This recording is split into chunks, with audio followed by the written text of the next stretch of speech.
Vamos lá, gente. O IBGE divulgou hoje o balanço do PIB do ano passado, né? A economia brasileira cresceu 3,4% em 2024. É o quarto ano seguido de crescimento expressivo, mas a atividade econômica já dá sinais de desaceleração. Confira na reportagem de Luciana Amaral. A soma de todos os bens e serviços produzidos no Brasil no ano passado chegou a 11 trilhões de reais. O valor é 3,4% maior do que o observado em 2023. Indústria e serviços foram os setores que mais puxaram a alta. A agropecuária, no entanto, recuou 3,2%, num reflexo de efeitos climáticos adversos, como a seca. O IBGE também publicou o balanço da demanda na economia brasileira. O consumo das famílias cresceu 4,8% na comparação com 2023, reflexo do bom desempenho do mercado de trabalho e dos programas de transferência de renda do governo federal. No balanço do ano, o PIB per capita chegou a R$ 55.247, o maior valor já registrado no país. Também cresceu a formação bruta de capital fixo, que ficou em 17% do PIB. O indicador revela uma ampliação nos investimentos produtivos, como maquinário e inovação, mas ainda segue abaixo do necessário para acomodar o aumento da demanda interna sem causar inflação. Apesar do resultado geral positivo, o último trimestre de 2024 teve um crescimento menor do que o observado no restante do ano, o que indica uma desaceleração que pode impactar o dinamismo econômico também em 2025. A possibilidade de a economia começar a andar de lado às vésperas da eleição de 2026 preocupa o Planalto. O governo já colocou em prática uma série de medidas para impulsionar o consumo, como a liberação do saldo retido no FGTS e a criação de uma plataforma para facilitar a contratação de crédito consignado. Ainda assim, não há qualquer garantia de que a melhora na qualidade de vida da população vai se traduzir em preferência eleitoral. Pesquisa Atlas Intel, divulgada nesta sexta-feira, dá a dimensão do desafio do Palácio do Planalto. Mesmo com o crescimento econômico, a maioria da população, 53% dos entrevistados, desaprova o trabalho de Lula. O resultado nominal é 1,6 ponto percentual maior do que o observado no levantamento de janeiro, mas segue dentro da margem de erro do estudo. Desde o início de 2024, a aprovação de Lula caiu 7 pontos percentuais. Silvia, você já vinha dizendo, você escreveu inclusive no blog do IBRE, né, no final de fevereiro, muito do que a gente viu hoje, né? Basicamente que o consumo também ia impulsionar o PIB. Na sua percepção, os números de hoje comprovam que a economia brasileira está crescendo acima da sua capacidade? Bom, isso não temos dúvidas, né? Um grande sinal, né, que a economia cresce acima do seu potencial é a inflação. E aqui a gente não está falando de inflação de alimentos, explicado por um choque, né? A gente teve choques de oferta, né, como foi comentado na parte anterior do programa. O importante aqui são a inflação, né, aquela inflação que a gente chama de núcleos de inflação, a inflação de serviços principalmente, né? E a gente viu uma aceleração da inflação de serviços muito forte ao longo do final, né, do ano passado, principalmente, e esse ano também a inflação continua forte. Então, é muito claro que quando você tem um crescimento acima do potencial, né, sempre é dúvida saber qual que é o potencial do Brasil, mas com certeza não é 3%, está muito mais próximo de 2%, e como foi mencionado, a gente teve pós a queda de 2020, né, de um PIB mais próximo a uma queda de 3%, a gente teve um crescimento forte em 21, mas muito, né, em função da recuperação da Covid, e né, em 3 anos praticamente de um crescimento bem acelerado. Claro que tinha ociosidade, que a gente diz na economia, a gente tinha uma taxa de desemprego muito alta naquele momento, tinha espaço para crescer mercado de trabalho forte e os próprios setores podendo acomodar esse crescimento. Mas isso se esgota, né? Então, a gente sabe que esse movimento se esgota quando os salários começam a crescer, a taxa de desemprego atinge valores recordes baixos, né? E, ao mesmo tempo, né, o próprio que a gente chama de índice de utilização, né, da indústria, por exemplo, atingindo níveis recordes também no período recente, ou seja, a única forma de atender esse excesso de demanda é através dos preços, né? Então a oferta não consegue crescer na mesma magnitude. E novamente, né, isso já estava muito claro, né, que se a gente acelerasse demais em 24, a gente ia acabar com o PIB mais alto, mas com mais inflação e mais juros. E realmente foi isso que aconteceu. E infelizmente, porque do ponto de vista político, como foi colocado, não é uma boa notícia, porque agora a gente tem que desacelerar para acontecer a inflação, porque a inflação afeta muito a popularidade, né? É isso. Silvia, esse componente do consumo das famílias é um negócio que chamou muito a atenção. Outro dado que veio disparado foi a importação, que também é mais uma prova de que a gente está consumindo tanto que o Brasil não está dando conta de entregar. Então, a importação crescendo mais de 14%.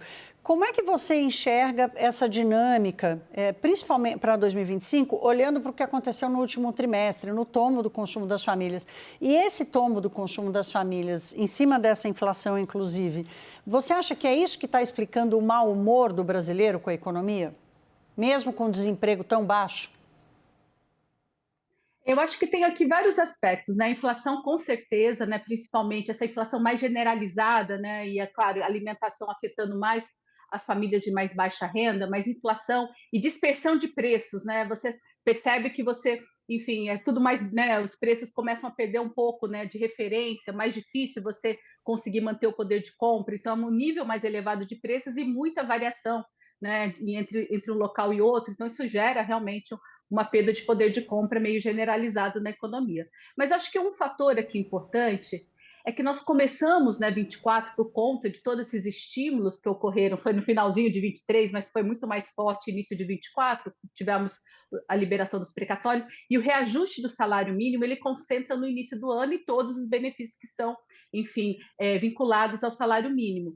E então a gente sabe que isso é um ganho de renda muito forte, muito concentrado.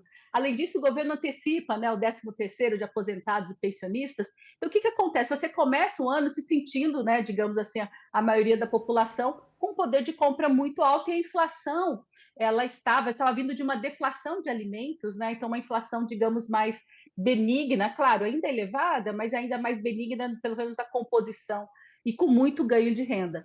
Isso se esgota, né? E a inflação vai corroendo esse poder de compra. Então, a forma como a gente tem tido, né, uma volta do reajuste do salário mínimo, a liberação desses precatórios no final do ano para início de ano, acaba gerando né? É como se você começasse lá no micro-ondas, né, e termina no freezer, né? Essa sensação que realmente ao longo do ano você vai perdendo esse poder de compra. Então, para um consumidor médio, isso é muito ruim, né? E eu queria lembrar um pouco que agora, início de ano, volta, né? Não é que a gente deixou de ter reajuste salário mínimo real, a gente vai ter um pouquinho menos, mas é 2,5%. Então, esse consumo, essa queda, tem a ver, enfim, claro, com a inflação, a gente sabe, e também com esse descasamento, que eu diria, do ponto de vista que eu acho que os dados com ajustes sazonais, que deveriam já capturar, eles não conseguem, porque é um movimento relativamente recente na série histórica, tem esse descompasso. Então, isso é muito ruim, né, para o consumidor, e também ruim porque você, do ponto de vista de avaliação, a noção de que você vai continuar sempre estar melhor do que pior, né, do que o momento anterior. Então, você vai se sentir melhor. E, ao contrário, você começa se sentindo muito bem ao início do ano e isso se corrói rapidamente com a inflação e com, enfim, com não novos reajustes, né? Tanto que uma das coisas que o governo tem começado a conversar é sobre reajuste, por exemplo, do Bolsa Família, que é algo que seria muito caro. Então, acho que tem essa questão importante aí na questão para avaliação também. Ô, Jussara, agora, você e nós todos aqui temos nos dedicado a acompanhar a estratégia do governo para enfrentar exatamente isso que a Silvia coloca, né? O mau humor da população, do eleitorado, com a corrosão do poder de compra, com a inflação alta dos alimentos e tal. Essa proximidade do cenário eleitoral associada à impopularidade do presidente cada vez maior, deve fazer ele dar uma guinada, de alguma maneira, nas medidas, ou o contrário, dobrar a aposta e seguir estimulando a economia acima da capacidade que a economia brasileira tem de operar?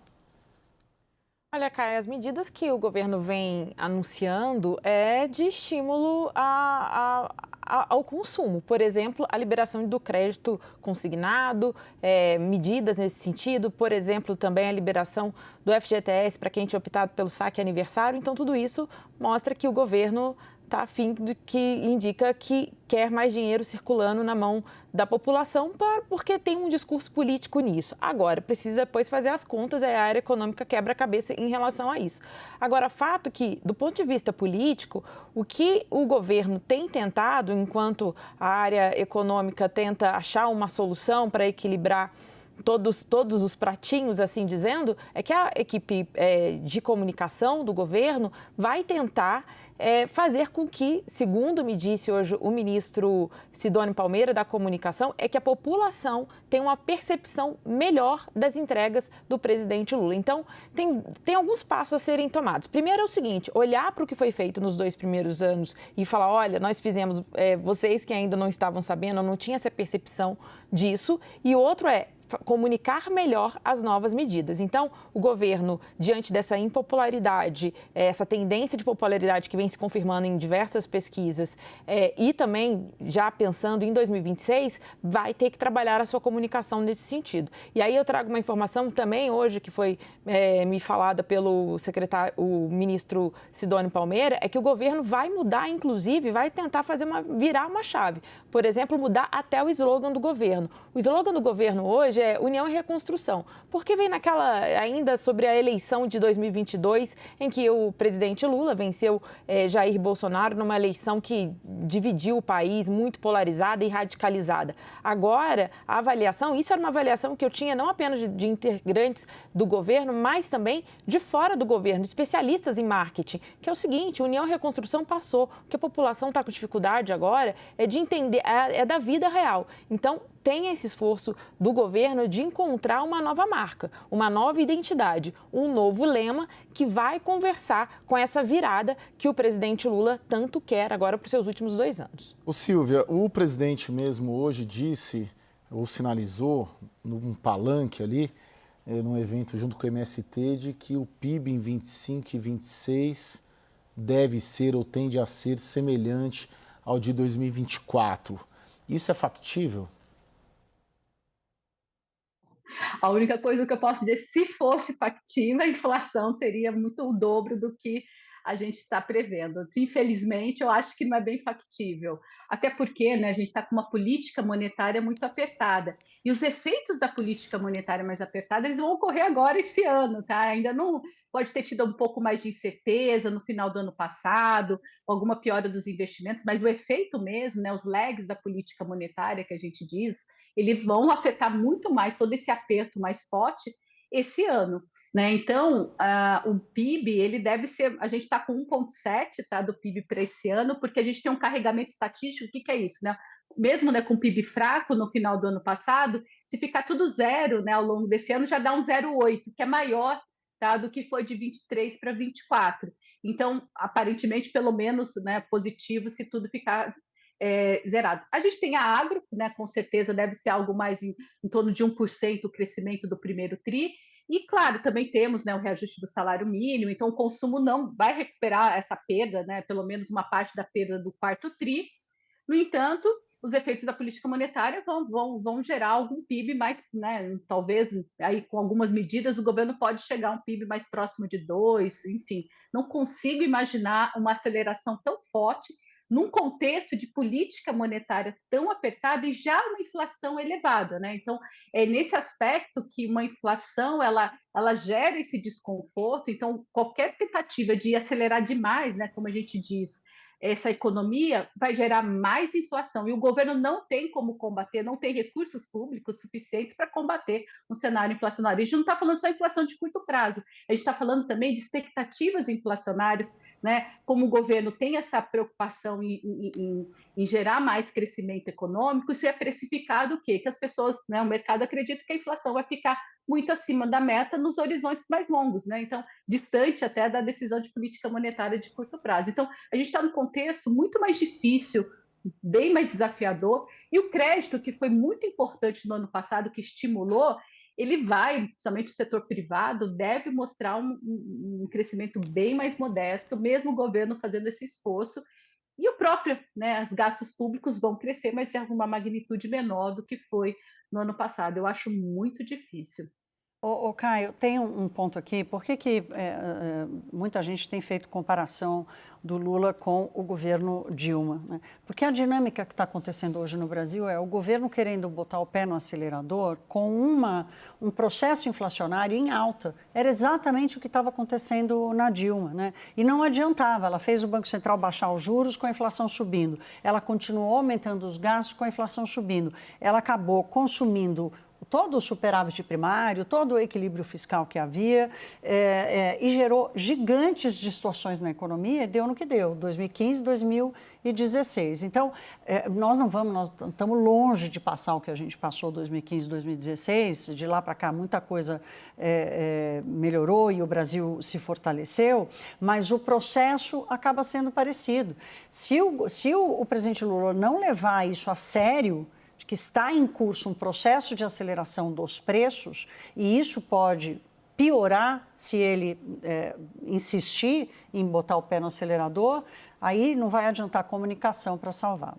Exatamente, não fica sendo um problema de comunicar, mas do produto, né? Exato. A ser comunicado.